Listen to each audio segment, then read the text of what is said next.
Est à Plévin, salle que nous apprécions beaucoup. J'espère que vous apprécierez aussi. J'ai déjà eu quelques compliments. Alors, bien sûr, je remercie Nautisme au Finistère de tenir, pour la tenue de ce premier congrès à Plévin.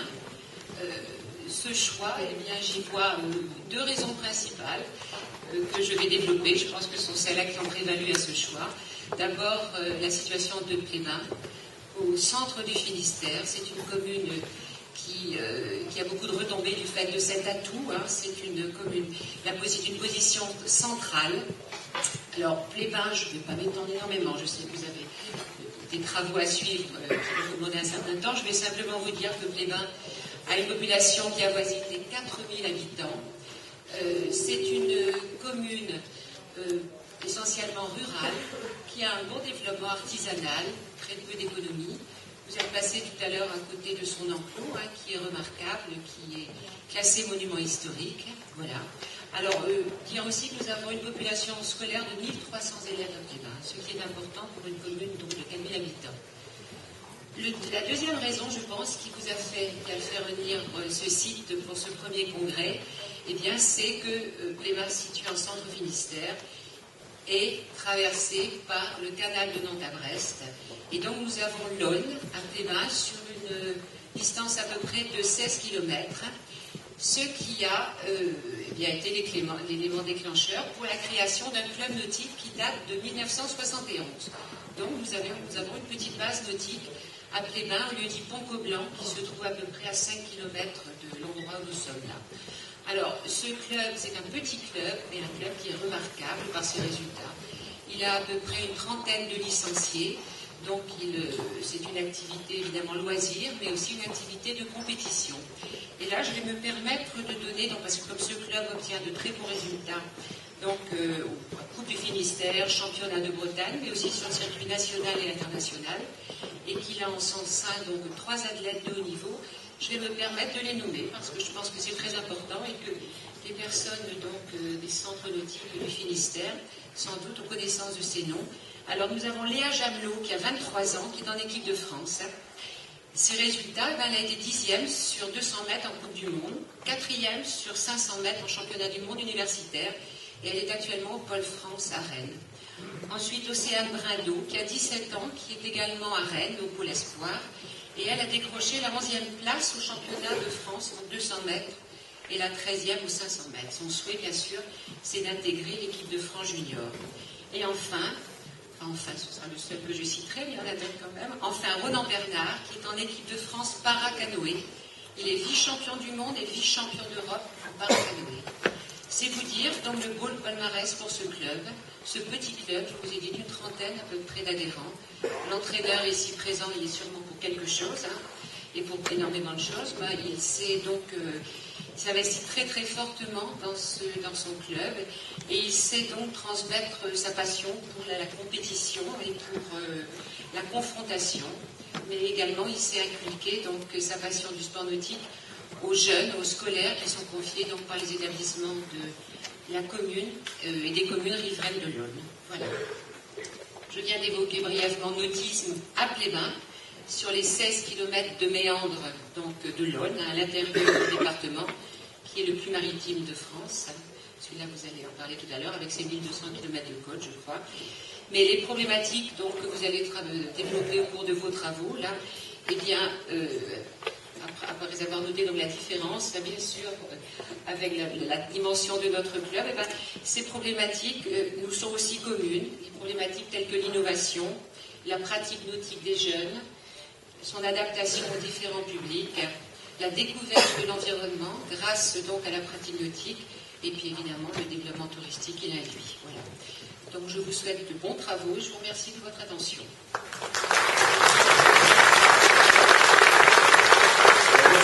Merci d'avoir rappelé qu'on peut aussi faire du nautisme à l'intérieur des clubs.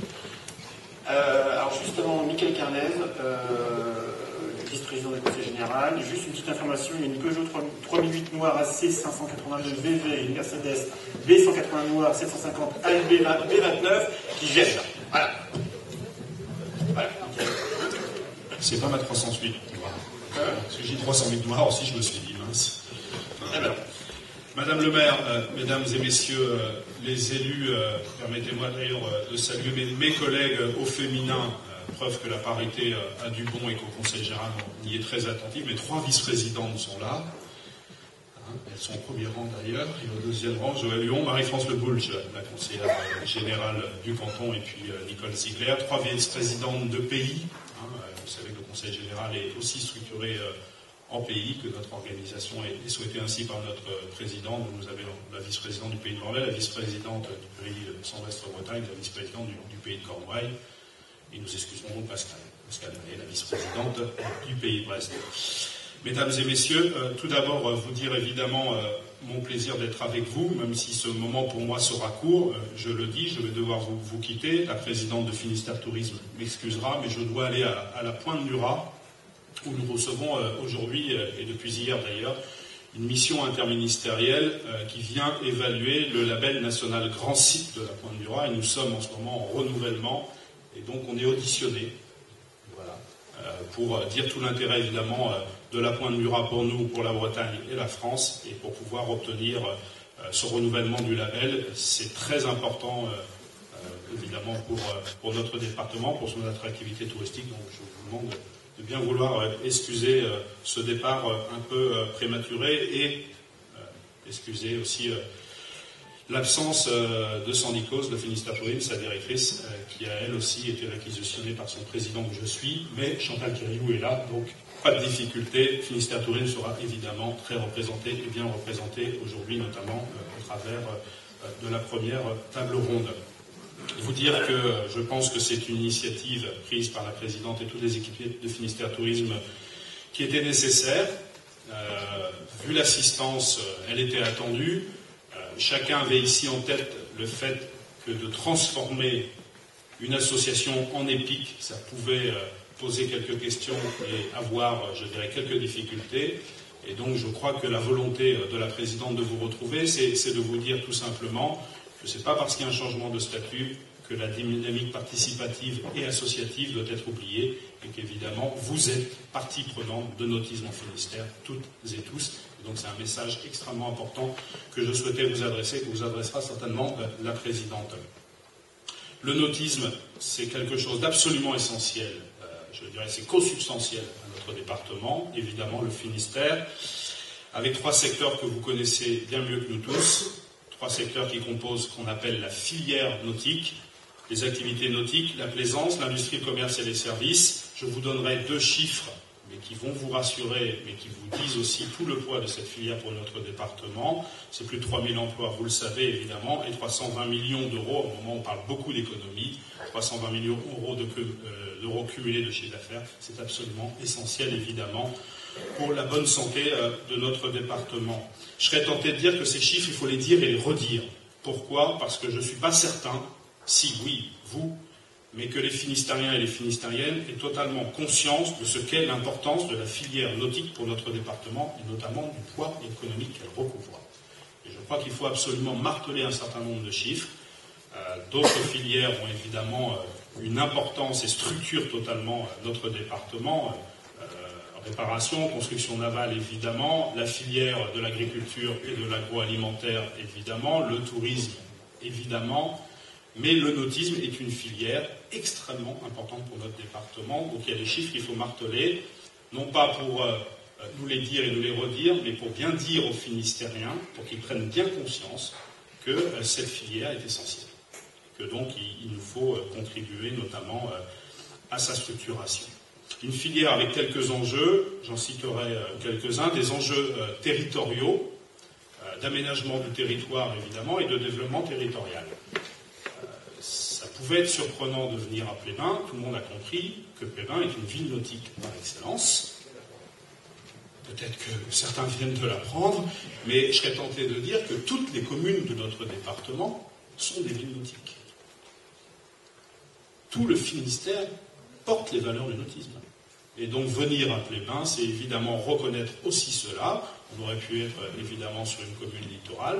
Je pense que le message qu'a souhaité aussi passer Nathalie, c'est que tout le Finistère porte les valeurs du nautisme. Et donc une ville littorale, c'était si simple, mais le message n'aurait peut-être pas été le même. Donc développement territorial équilibré, Je sais que vous êtes nombreux à vous interroger et à avoir des problématiques, notamment de gestion du foncier. C'est quelque chose d'absolument essentiel. Peut-être que vous en parlerez.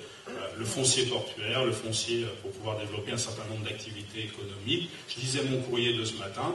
Il y avait un chantier naval qui m'écrivait pour me dire cette problématique du foncier pour pouvoir s'étendre et développer ses activités. Et ce n'est pas des courriers qu'on reçoit tous les 6 mois, c'est des courriers qu'on reçoit souvent. Il y a une vraie problématique du foncier et je sais que Nathalie et ses équipes de Finistère Tourisme y réfléchissent et regardent. Finistère Tourisme, pardon, excusez-moi, Notice en Finistère. Alors regarde cela, Finistère Tourisme, c'est moi. Non, c'est pas moi, c'est toute l'équipe qui est derrière. Les enjeux économiques, évidemment, j'en ai parlé. Beaucoup de retombées financières et d'emplois.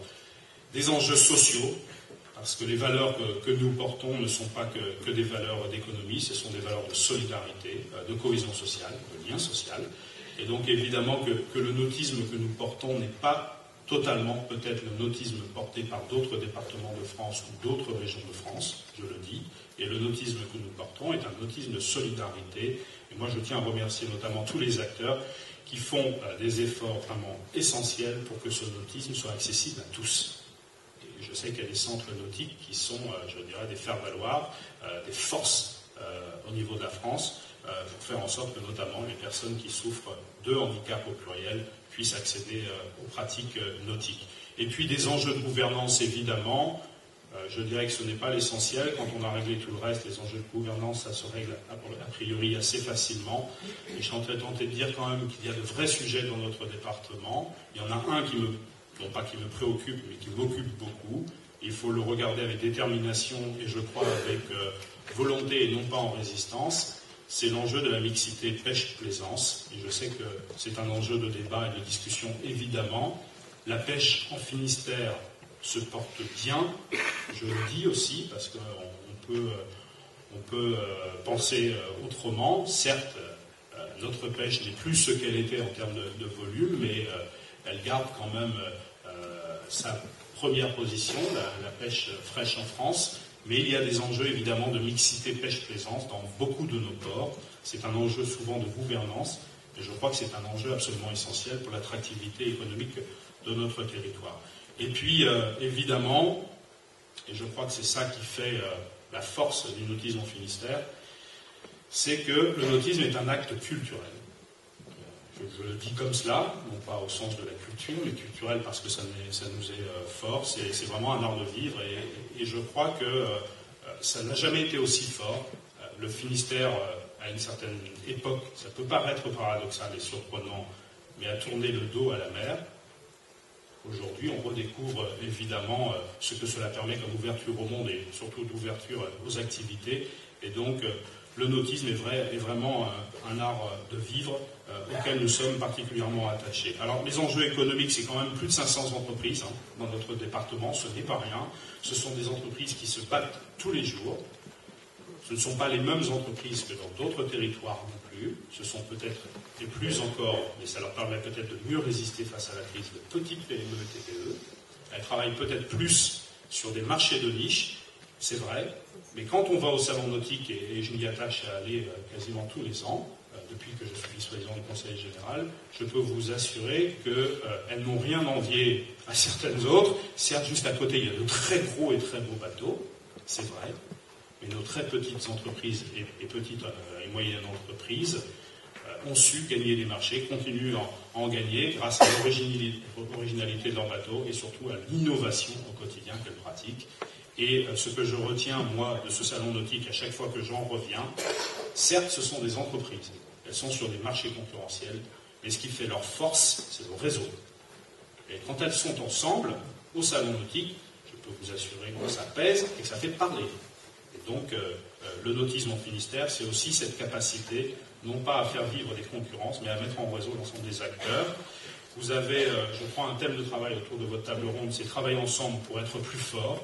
Je crois que ce symbole du salon nautique et des entreprises et chantiers navals qui sont ensemble, qui font réseau, c'est vraiment cela le sujet. Et je remercie Nautisme en Finistère d'y contribuer largement. La filière nautique, je disais que c'est des pratiques sportives et de loisirs. Quelques chiffres encore qui montrent la force de ce département. 114 bases nautiques quand même, ce n'est pas rien. Et la mer de Plévin nous a redit la force de la sienne.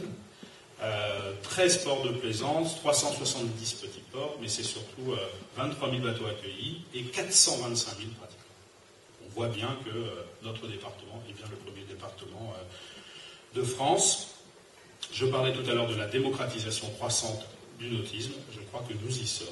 Aujourd'hui, quand on vient dans ce département, c'est aussi pour les pratiques nautiques que l'on peut pratiquer tout au long de l'année.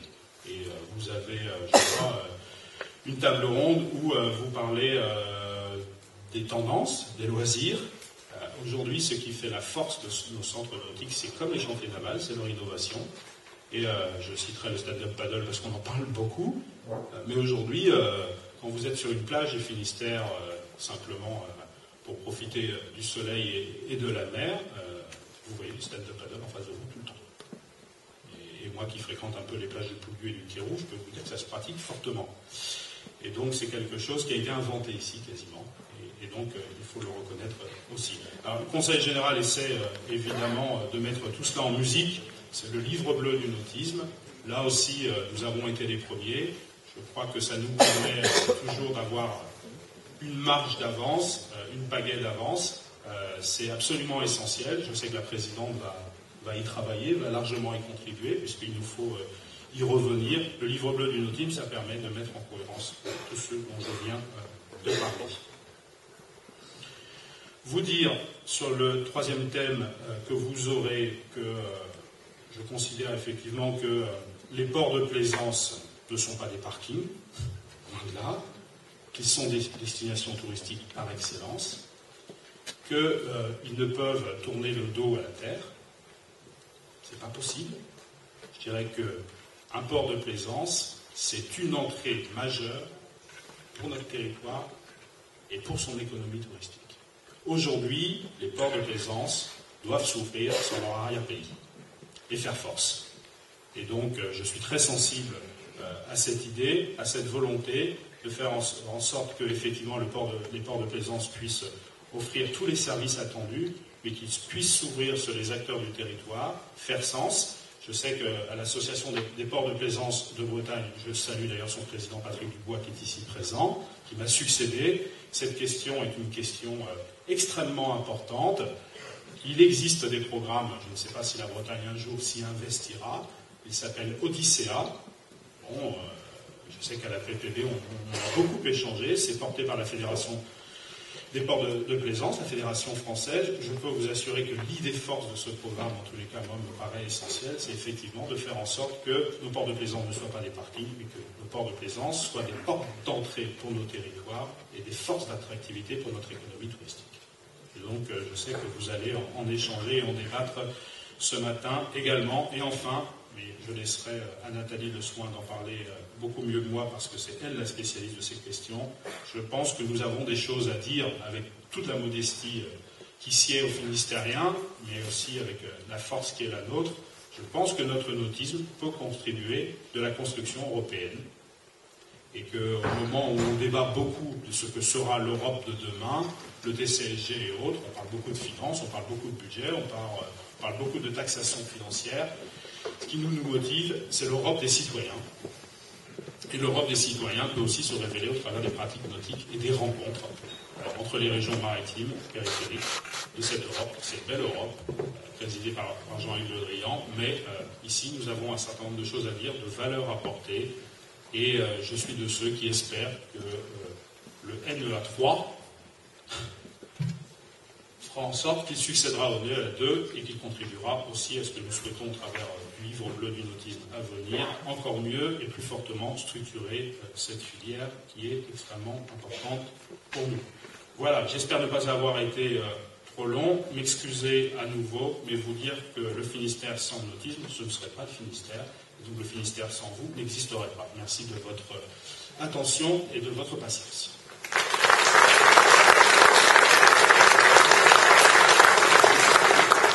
Merci Michael, au moins le débat commence à se poser, voilà, ça c'est bien. Et puis Nathalie va ouvrir son premier congrès, Nathalie Conan, présidente de Nautisme en Finistère et non pas de Finistère. Donc ouvre son premier congrès. Nathalie. Oh, quelle pression. Bien, bonjour à tous. Merci d'être donc ce matin à Plévin pour ce premier congrès du nautisme en Finistère organisé par les équipes de nautisme en Finistère. Je commence tout de suite à remercier les équipes pour leur efficacité, leur présence et leur dynamisme dans l'organisation de cette journée. Cette journée va être riche, cette matinée va être riche, cette matinée va être dense. Parce que nous allons avoir besoin de récupérer beaucoup de matière et beaucoup d'échanges et beaucoup de débats ce matin, parce que tout ce qui va être dit aujourd'hui va évidemment nous servir dans le développement, la construction et l'élaboration de nos politiques publiques en matière de nautisme. Nous avons deux enjeux qui vont bientôt s'ouvrir à nous. Michael en a un petit peu parlé tout à l'heure. D'abord, la reconduction de notre livre bleu. Le livre bleu est un document, est un schéma départemental du nautisme et qui va devoir être retravaillé en 2013-2014. Et ce livre bleu, eh bien, c'est la base de la politique départementale du nautisme. Et donc, bien évidemment, lorsqu'on travaille sur ce livre bleu, eh bien, on redéfinit nos enjeux. Alors, ça peut être les mêmes qu'avant, ça peut être des enjeux différents. On retravaille sur nos échanges, on retravaille sur nos politiques. Et bien évidemment, tout ce qui va être dit ce matin sera un élément qui sera pris en considération pour la construction de ce nouveau livre bleu qui démarrera l'année prochaine. Donc voilà, c'est histoire de vous mettre aussi un peu la pression, il n'y a pas de raison qu'il y ait que moi. Le deuxième enjeu extrêmement important par rapport à nos débats de ce matin, comme l'a également souligné Michael, c'est ce fameux NEA3, Nautisme Espace Atlantique, qui est un programme européen que le Finistère a initié avec la région Bretagne. On a réussi à mettre dans la boucle beaucoup de régions françaises, beaucoup de régions européennes, espagnoles, portugaises, anglaises. Et au jour d'aujourd'hui, ce programme Nautisme Espace Atlantique 2 s'est terminé au mois de juin, en juin 2012. Et il a fait l'objet d'un bilan qui a eu lieu en octobre l'année dernière. Je pense que beaucoup d'entre vous participaient à ce colloque qui a eu lieu au Quartz à Brest. Tout l'enjeu au jour d'aujourd'hui, c'est de poursuivre ce programme européen Nautisme Espace Atlantique et de l'entamer avec le numéro 3. Donc nous devons évidemment beaucoup travailler avec la région Bretagne pour que nous soyons encore des précurseurs en la matière et que nous puissions intégrer la question nautique dans les éléments de langage de l'Union européenne, ce qui n'est aujourd'hui pas encore tout à fait le cas. Il l'est un peu puisque pour un peu travailler ça, on parle beaucoup de pêche, on parle beaucoup de transport maritime, on parle beaucoup de construction navale, mais rien que le mot nautisme ne figurait pas dans les textes précédents et aujourd'hui nous souhaitons que cette question, cette filière nautique soit reconnue en tant que telle, en tant que filière économique et donc tout ce qui va être dit ce matin participera également à l'élaboration de ce NEA3. La matinée va se découper en plusieurs tempos, en 3 tables rondes qui seront conclues par 3 interviews, 3 témoignages. Pour terminer en fin de matinée vers midi et demi, 13h. Vous voyez que déjà sont installés les intervenants de la première table ronde qui sera consacrée aux activités nautiques encadrées, tendance loisirs. En gros, pour nous, c'est de travailler sur tout ce qui concerne les produits nautiques, comment retravailler, moderniser, faire évoluer nos produits nautiques en fonction de ce que veut la société, de ce qu'est la société aujourd'hui. On sait qu'il y a un vieillissement de population, eh bien, il faut l'intégrer. On sait qu'on a besoin de travailler sur la pratique nautique des hommes et la pratique nautique des filles, enfin des femmes. Enfin, Stéphanie le dira peut-être un peu plus que moi. On sait que tout ce qui est question santé, bien-être est quelque chose d'important maintenant dans notre société. Donc, comment intégrer cette notion de santé, bien-être dans les produits, dans les nouveaux produits nautiques. Donc voilà, cette table ronde essaiera de retravailler, de rebalayer tout ça. Ensuite, la deuxième table ronde sera consacrée au port, parking ou destination touristique. Donc nous avons déjà la position du vice-président du Conseil général du Finistère. Voilà, je pense qu'on doit être plusieurs à penser un peu la même chose. Et c'est vrai qu'on a besoin, là encore, de réfléchir et les témoignages qu'on aura. Et je remercie les intervenants qui sont venus quelquefois à l'autre bout de la France, qui sont venus témoigner, qui vont nous apporter leur éclairage sur comment ces parkings, comment intégrer des nouveaux services, comment développer, élaborer des nouveaux services, comment les adapter à des nouveaux enjeux. Pour nous, en tous les cas, dans le Finistère, c'est clairement lié à l'enjeu. L'enjeu BGV est un Bretagne grande vitesse. Le Brest et Quimper à 3 heures de Paris, c'est un enjeu également pour nos ports de plaisance. Et puis, sur toutes les questions foncières et sur la question de l'attractivité touristique. Et puis, on terminera par cette fameuse table ronde sur entreprises travailler ensemble pour être plus fort, qui effectivement sera un moment d'échange très intéressant et très important pour nous, parce que il faut que le Finistère continue à dire que la filière nautique est une filière à part entière, qu'elle n'a pas à être liée à du tourisme ou à autre chose, mais qu'elle vit, elle a sa propre force, elle a sa propre autonomie et son propre développement, ses propres emplois.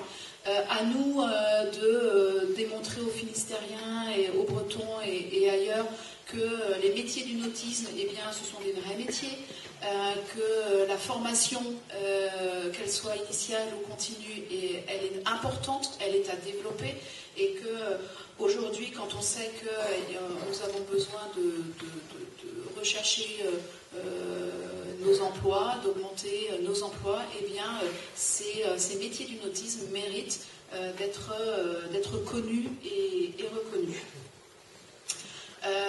Voilà, donc je ne vais pas en dire plus long parce que je trouve que j'ai déjà été longue. Je vous souhaite de bons travaux, je vous souhaite une bonne matinée et puis j'espère qu'ensemble nous allons encore contribuer à démontrer que la filière nautique dans le Finistère, c'est une filière riche, c'est une filière dense, c'est une filière dynamique et c'est une filière moderne et qui souhaite avancer. Voilà, merci beaucoup.